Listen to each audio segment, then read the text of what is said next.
dari apa yang akan saya sampaikan, simpel saja, menunjukkan memang betul ternyata pentingnya mengajarkan dan mendidikkan Al-Quran. Kenapa? Karena ini ada urusan di akhirat. Pendidikan Al-Quran di dunia ada kaitan dan di akhirat.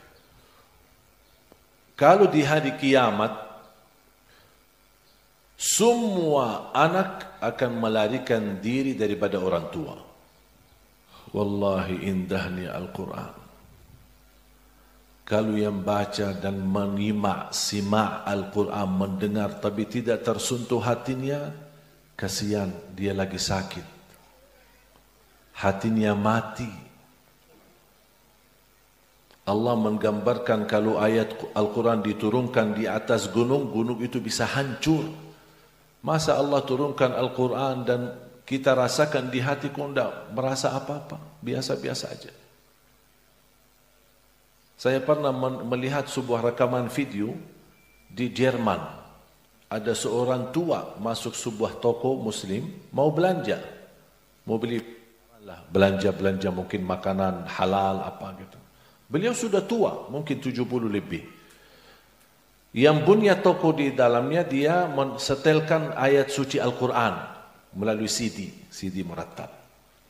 Si bapak yang tua begitu masuk ke toko untuk belanja malah diam sambil bersandar di meja yang ada di sebelahnya. Diam sambil meneteskan air mata. Ini non-muslim, bukan Islam. Dia terasa tersentuh hatinya. Habis itu dia tanya sama yang punya toko, ini apa ini? Itu suara apa itu? Saya tidak pernah seumur hidupku mendengar suara yang bisa menyutukan hati saya seindah kalimat-kalimat itu. Dia jelaskan, ini suara Al-Quran. Apa itu Quran? Dia tidak tahu. Dijelaskan dan dihadiahkan Quran, ada terjemahan bahasa Jerman. Dia tidak pernah lewat satu hari membaca dan menartikan artinya, mempelajari maknanya sampai khatam. Dan kemudian ketika dia khatam, dia langsung ucapkan asyhadu an la ilaha illallah wa asyhadu anna Muhammadar Rasulullah. Biarpun orang kafir terbuka hatinya, dia saat mendengar kalamullah wallahi tersentuh hatinya. Masa hati kita lebih keras dan lebih kasar daripada batu? Makanya saya sering bilang sama jamaah, tingkatkan pendengaran Al-Quran. Sering dengar, bukan hanya baca, tapi simak. Karena mendengar Al-Quran wasilah untuk menyucikan hati kita. Ada 3 hal yang bisa merusak hati dan bisa juga memperbaiki hati. Mata melihat, telinga mendengar, lisan lidah mengucap. Kita berkata dusta, bohong, titik hitam di hati. Kita baik, jujur, titik putih di hati. Kita dengar yang baik, halal, kalimatun tayyibah, nasihat, zikir, doa, kita dengar yang baik, titik putih di hati. Dengar gosip, fitnah, adu domba, berbagai macam, titik hitam di hati. Mendengar jelekannya orang, ingin tahu cerita orang, titik hitam di hati. Mempandangi yang halal, akan Allah berikan titik hitam putih di hati. Melihat yang haram, yang tidak dihalalkan oleh Allah, mempandangi yang haram, titik hitam di hati. Tergantung, kalau terlalu banyak titik hitam di hati, tertutup hatinya. Dan penyakit namanya ran. Dan obati ran itu tidak bisa diobati secara medis. Tapi ran adalah penyakit yang menutupi cahaya hati. Bisa diobati dengan zikir. Perbaiki pandanganmu, perbaiki pendengaran telingamu, dan perbaiki ucapanmu. Akan disucikan hatinya. Di antaranya sering pandangi Al-Quran, baca Al-Quran, dengan dengar Al-Quran. Mohon maaf Bapak Ibu, bisa enggak dibayangkan kalau seorang ibu lama tidak bertemu anak, kemudian anaknya pulang, Semestinya apa? Meluk kan? Sayang, cium, cinta. Dengan mati sudah berpisah. Karena mati ini memperpisahkan kita. Mungkin bisa ibu duluan, bapak duluan, anak kebelakangan, bisa jadi anak yang duluan. Mungkin di antara perpisahan bisa puluhan tahun. Mungkin bisa puluhan tahun. Terus ketemu kapan lagi? Habis perpisahan dan masing-masing dikubur, tidak bisa bertemu, ketemu lagi nanti di hari kiamat. Semestinya apa? Kalau anak kita ketinggalan atau tinggalkan sekian lama, tidak terlalu lama, kita merindukan. Alhamdulillah sekarang dengan teknologi sekarang kita masih bisa video call, masih kita bisa telepon untuk memadamkan rasa rindu kita. Tapi coba berpisah dengan kematian, gimana kita bisa memendamkan rasa rindu? Anak merindukan ibunya, tapi tidak bisa video call. Masa di kuburan ada video call? Tidak ada lagi. Terus gimana kita bisa? Mudah-mudahan ketemu di hari kiamat. Pas dibangkitkan oleh Allah hari kiamat, Allah gambarkan apa yang terjadi.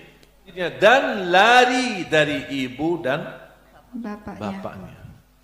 Padahal sudah lama pisah. Semestinya kita rindu, kita bertemu. Kenapa lari? Karena masing-masing ingin selamatkan dirinya sendiri.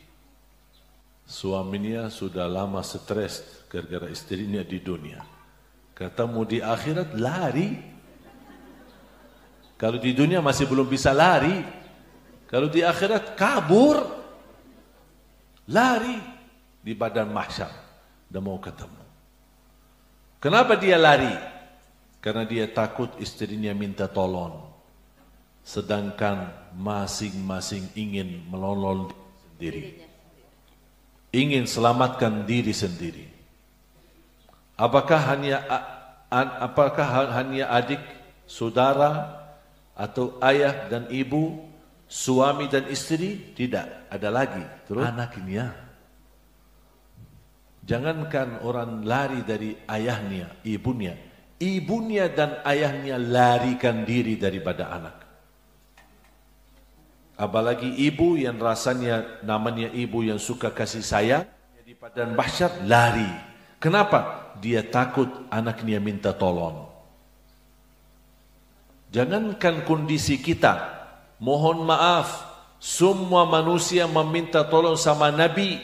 Nabi sendiri jawab, saya tidak bisa tolong kalian, saya ingin selamat sendiri. Hanya Nabi Muhammad sallallahu alaihi wasallam. Ketika semua manusia datangi Nabi Muhammad, tolonglah Nabi Muhammad. Kami sudah berdiri 50.000 tahun. Mohon disegerakan sama Allah untuk hisab. Baru Nabi Muhammad berkata, aku yang diizinkan untuk tolong kalian. Tapi kalau Nabi yang lain, nafsi, nafsi, diri sendiri, ya Allah selamatkan, ya Allah selamatkan. Kalau para Nabi aja memohon, ya Allah selamatkan. Kira-kira kita gimana? Kenapa kejadian ini Allah gambarkan? Di saat itu semuanya ingat dosanya. Semuanya ingat perilakunya. Semuanya ingat selama ini menyakiti orang tuanya. Udah, lari, sibuk. Dia hanya beban fikirannya apa? Apakah saya bisa selamat atau tidak? Apakah saya akan dibawakan masuk ke dalam golongan surga atau saya masuk dalam golongan neraka? Karena di hari kiamat ada dua golongan, tidak ada tiganya. Fariqun fil jannah wa fariqun fis sa'ir. Golongan masuk surga, golongan masuk neraka. Tidak ada setengah. Tidak ada sebentar masuk surga, sebentar neraka. Tidak ada. Satu, surga atau neraka. Na'udzubillah min dzalik. Tapi ada berita gembira. Siapa yang mendatangi orang tuanya? Ini sekarang Allah gambarkan kan? Semua lari kan? Semua melarikan diri. Orang tua melarikan diri dari anak. Anak melarikan diri dari orang tua. Istri melarikan diri dari suami. Suami melarikan diri dari istri. Adik melarikan diri dari kakak. Kakaknya melarikan diri dari adiknya. Terus Siapa kira-kira yang memiliki keistimewaan dan kesempatan untuk menolong dan mencari orang tuanya? Tahu enggak siapa dia? Anak penghafal Al-Quran. Dia hanya satu. Karena dia penghafal Al-Quran, dia cari orang tuanya. Dia kejar orang tuanya. Dia ingin tahu di mana orang tuanya. Buat apa? Ingin hadiahkan mahkota di atas kepalanya orang tua, yang cahayanya lebih sinar daripada cahaya matahari. Itu saja anak atas perjuangan orang tua. Anak menjadi penghafal Al-Quran. Anaknya itu yang akan selamatkan orang tuanya. Sedangkan orang lain jurusan tinggi, belajar sampai ke Inggris, tapi tidak pernah memperhatikan Al-Quran. Begitu dilihat sama orang tuanya, hei anakku, saya akan bantu kamu sampai pendidikan kamu yang tertinggi, yang terbagus. Lari anaknya. Mohon maaf ayah, lari. Tidak ada gunanya pendidikan tertinggi ternyata. Sudah bisa kan pentingnya belajar Al-Quran, pentingnya pendidikan Al-Quran. Dan selalu saya berkata, mohon Bapak Ibu, bisa jadi orang tua gagal menghafal Al-Quran, tapi mohon jangan gagalkan anakmu dan cucumu menjadi penghafal Al-Quran. Karena mereka, kalau anak-anak yang lain melarikan diri, anak-anak yang kita berjuangkan menjadi penghafal Al-Quran, dialah yang akan mencari kita. Kita tidak perlu capek mencari dia. Dia yang akan mencari kita. Dan dia yang akan menghadiahkan mahkota yang bersinar, bahkan berberlian, dan cahayanya lebih indah dan lebih bersinar daripada matahari.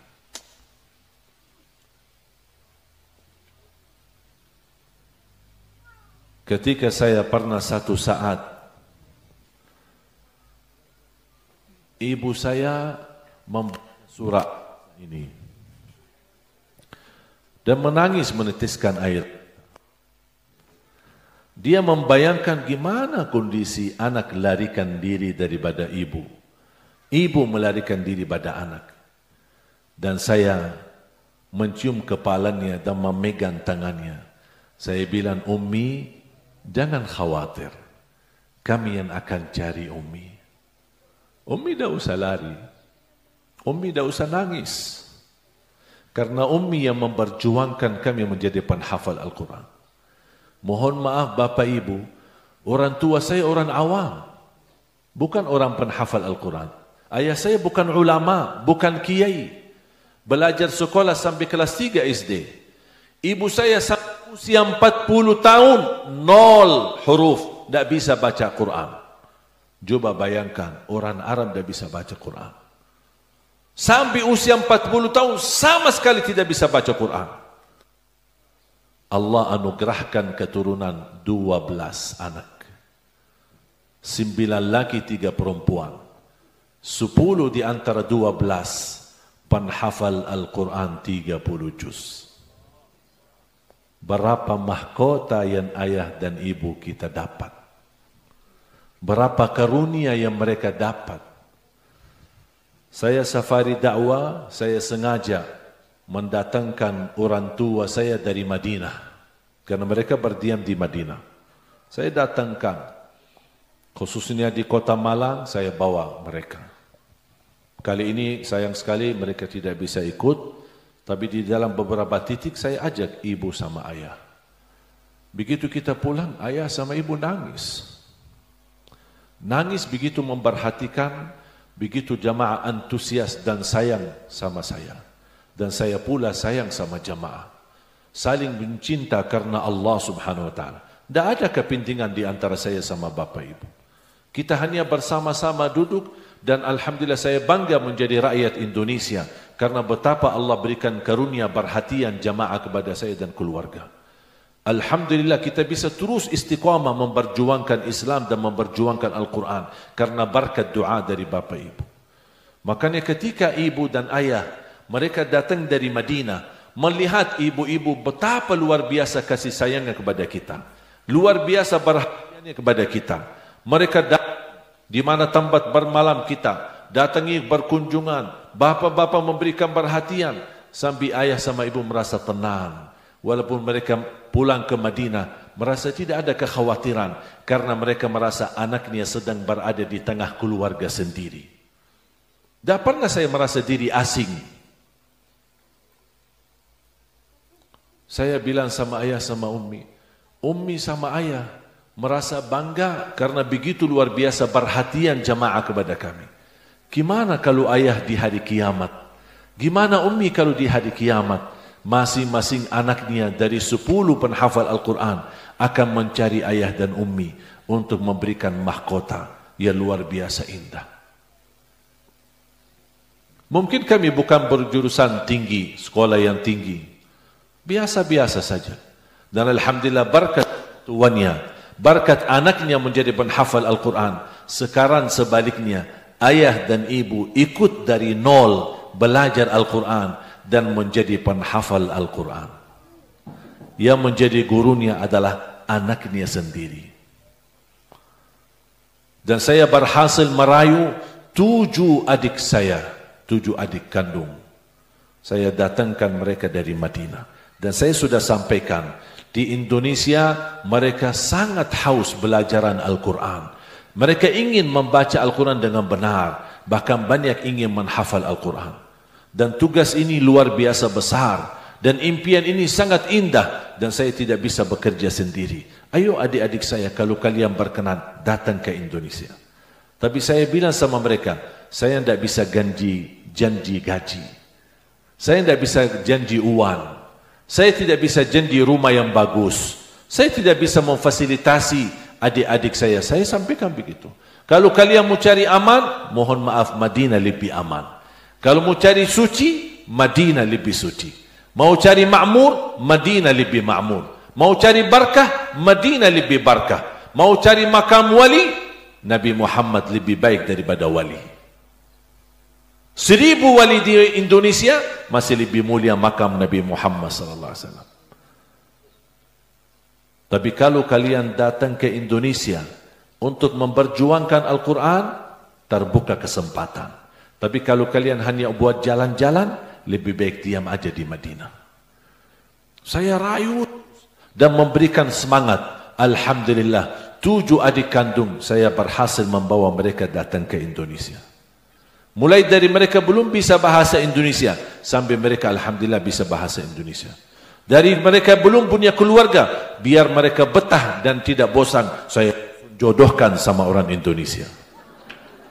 Yang perempuan nikah sama laki-laki Indonesia, yang adik saya yang laki nikah sama orang Indonesia. Ibu-ibu jangan khawatir, masih ada lagi. Bahkan saya dorong adik saya, kalau boleh adik saya, tolong masing-masing nikah istri 4 dan setiap istri melahirkan 1 lusin. Subhanallah, semuanya jadi penghafal Al-Quran. Gimana Pak? Setuju? Ibu-ibu? Udah ibu-ibu. Ibu kan ini buat Al-Quran, buat Islam, buat kebaikan. Tidak usah. Luar biasa. Sebenarnya salah satu yang membuat saya betah di Indonesia ini ibu-ibu sebenarnya. Luar biasa. Perhatian ibu-ibu kepada saya luar biasa. Saya disebut penggemar ibu-ibu. Setiap di rumah, alhamdulillah, tidak pernah saya belanja. Semua kiriman dan titipan dari ibu-ibu. Sampai istri, ini kiriman dari mana? Dari ibu-ibu. Tulisan itu dari ibu-ibu. Tulisan itu dari ibu-ibu. Hari milad saya ada banyak kiriman. Dari mana? Dari ibu-ibu. Sampai sini, semua kiriman dari ibu-ibu? Saya bilang enggak, yang itu dari bapak-bapak.